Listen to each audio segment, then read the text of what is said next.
आपने bank statement तो लगा दी, क्या वो बैंक स्टेटमेंट इसके लिए थी, इस वीजा विजिटर वीजा के लिए कैटेगरी के लिए? तो वो डोंट किसने बताना है? एक चीज देखिए, आपको पता है, एक होती है डूज और एक होता है डोंट। अब डूज और डोंट का मतलब मैं आपको बता देता हूं। अब लाइक आपको पता है कि कनाडा में विजिटर वीजा अप्लाई करने के लिए, यूके में, स्पेशली फॉर यूके आपकी बैंक स्टेटमेंट की एक एक हिस्ट्री को चेक करता है। क्लोजिंग बैलेंस कहां पे आपका स्टैंड कर रहा है, आपका ओपनिंग बैलेंस कहां पे स्टैंड कर रहा है, जो ट्रांजैक्शन की थी क्या वो आपकी प्रोफाइल के मुताबिक मैच हो रही थी, ये जो सारी चीजें किसने बतानी है? That's a don't. डोंट मतलब कि क्या ये सारी चीजें होने के बाद भी आपको इमिग्रेशन मिल सकती है कि नहीं मिल सकती? क्या आप इस सारी चीजों होने के बाद आप फिर भी एलिजिबल हो कि नहीं हो? चेकलिस्ट तो आपने पढ़ ली। अस्सलाम वालेकुम अली भाई, फर्स्ट ऑल तो आपको बहुत बहुत मुबारक हो आपके नए ऑफिस की बहरीन में। और हमें आपसे एक मासूमाना सवाल ये है कि हमें प्रोफेशनल कंसल्टेंट की वीज़ा अप्लाई करने में क्यों ज़रूरत पड़ती है और किस लिए पड़ती है? सबसे पहले वालेकुम अस्सलाम और thank you so much for prayer and congratulation for आपने जो ऑफिस की हुई। तो ये आप ही लोगों की दुआओं का नतीजा है, माँ बाप की सब कुछ। अच्छा, ये जो आपका वो जो मासूमाना क्वेश्चन है ना, वो मासूमाना नहीं है क्वेश्चन, एक अच्छा क्वेश्चन है। और ये इसलिए है कि आपकी वसीले की वजह से ये जो आपने क्वेश्चन पूछा, तो क्लाइंट्स के लिए भी एक अच्छा हो जाएगा, उनको ये चीज़ें समझ नहीं आनी चाहिए। अच्छा, सच्ची बताऊं नाइफ कि ये जो क्वेश्चन जो आपने पूछा ना कि जी किसी भी वीज़ा को अप्लाई करने के लिए, चाहे वो विजिटर वीज़ा है, वर्क वीज़ा है या इमिग्रेशन है, व्हाटएवर कुछ भी है, उसके लिए आपको इमिग्रेशन कंसल्टेंट या प्रोफेशनल कंसल्टेंट या किसी अच्छे गाइडेंस की जरूरत नहीं है। मतलब नहीं इसलिए नहीं है कि as per Massey point of view से देखें तो दैट्स नॉट अ नेसेसिटी।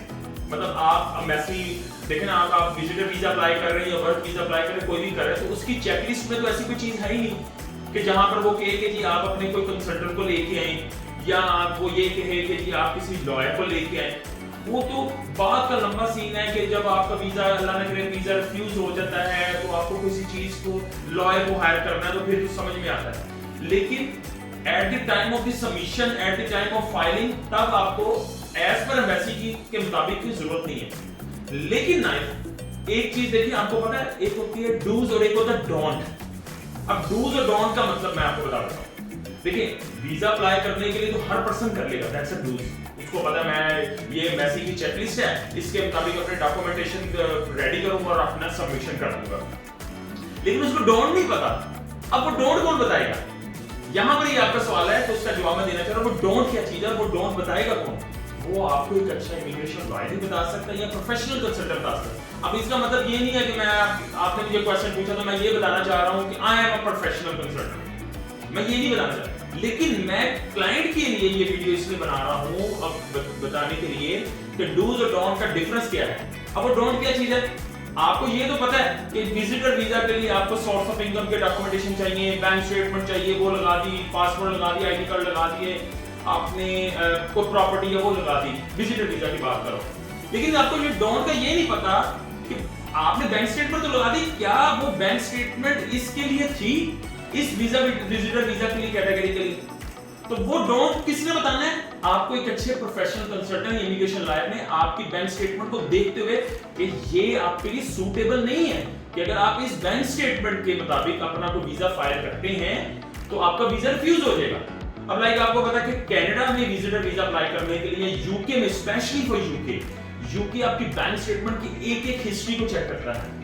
अब आपको ये तो पता लग गया, डूज का मतलब आपको ये तो पता लग गया कि जी मैं इस बैंक स्टेटमेंट के ऊपर रहते हुए यूके का वीजा विजिटर वीजा अप्लाई कर दूंगा। लेकिन इस डोंट का नहीं पता लगा कि जी भाई ये जो मैं अपनी स्टेटमेंट लगा रहा हूं, क्या ये काबिल कबूल है एम्बेसी के अंदर? क्या इससे मुझे वीजा मिल सकता है कि नहीं मिलता? क्योंकि आपको पता लोग यहाँ पर नॉर्मली पाकिस्तान में भी देख ले और मैं बहरीन में भी आया हूँ, यहाँ पर भी ऐसा ही है, लोगों को शऊर ही नहीं है। किस चीज का शऊर नहीं है? बस जी ठीक है, मेरी बैंक स्टेटमेंट बन गई, मेरी ट्रांजैक्शन हुई, ट्रांजैक्शंस तो होगी आपकी, क्लोजिंग बैलेंस कहां पे आपका स्टैंड कर रहा है, आपका ओपनिंग बैलेंस कहां पे स्टैंड कर रहा है, जो ट्रांजैक्शन की थी क्या वो आपकी प्रोफाइल के मुताबिक मैच हो रही थी, ये जो सारी चीजें किसने बतानी है? That's a don't. डोंट मतलब वो आपको किसी इमिग्रेशन लॉयर ने बतानी है, आपके किसी अच्छे प्रोफेशनल कंसल्टेंट ने बतानी है आपकी बैंक स्टेटमेंट को देखते हुए कि ये बैंक स्टेटमेंट एलिजिबल नहीं है for getting the visitor visa, specially for UK, Canada, Australia, जहां पर आपकी स्टेटमेंट को देखा जाता है एज पर आपके सोर्स ऑफ इनकम। अभी रही बात आ गई वर्क परमिट की।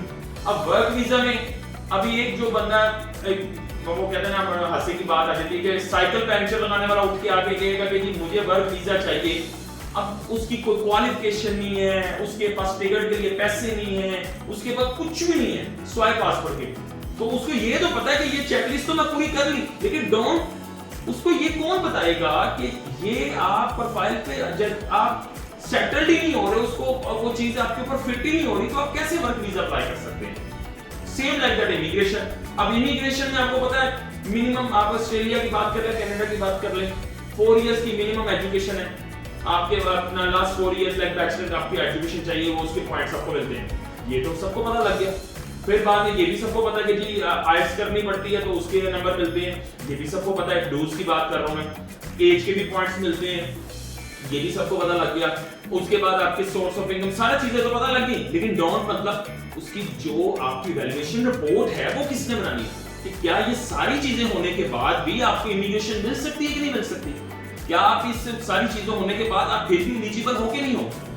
चेकलिस्ट तो आपने पढ़ ली, वो ऑनलाइन आपको YouTube पे मिल जाती है, एम्बेसी की ऑफिशियल वेबसाइट पे मिल जाती है, सारी चीजें मिल जाती हैं, लेकिन वो सारी वैल्यूएशन रिपोर्ट करने के बाद जो आपको ये बताए कि आप इस प्रोफाइल के लिए ये वाला ये नहीं ये कर ले ये कर ले, तो वो कौन आपको बताता है? एक अच्छा प्रोफेशनल कंसल्टेंट, एक अच्छा इमिग्रेशन लॉयर।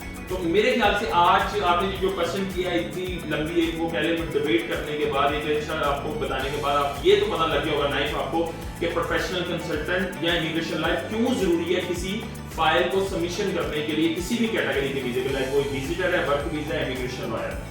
तो नाइफ अगर आपको भी कोई मेरी सर्विसेज चाहिए होंगी तो एनी टाइम आपके पास मेरा वो सोशल मीडिया पे नंबर भी है, क्लाइंट्स भी मेरा सोशल मीडिया पे नंबर है वो देख सकते हैं, हमारा YouTube पे चैनल भी है।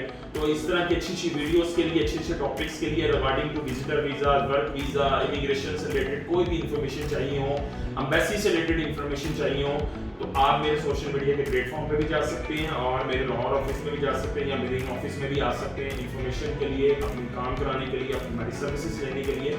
और अगर जिन क्लाइंट्स ने या फ्यूचर एप्लीकेंट्स ने जो भी मेरे हैं फॉरवर्ड वगैरह, जिन्होंने अभी तक मेरे पेज को लाइक नहीं किया, शेयर नहीं किया, सब्सक्राइब नहीं किया, वो कर लें। उससे ये है कि इंशाल्लाह ताला इन फ्यूचर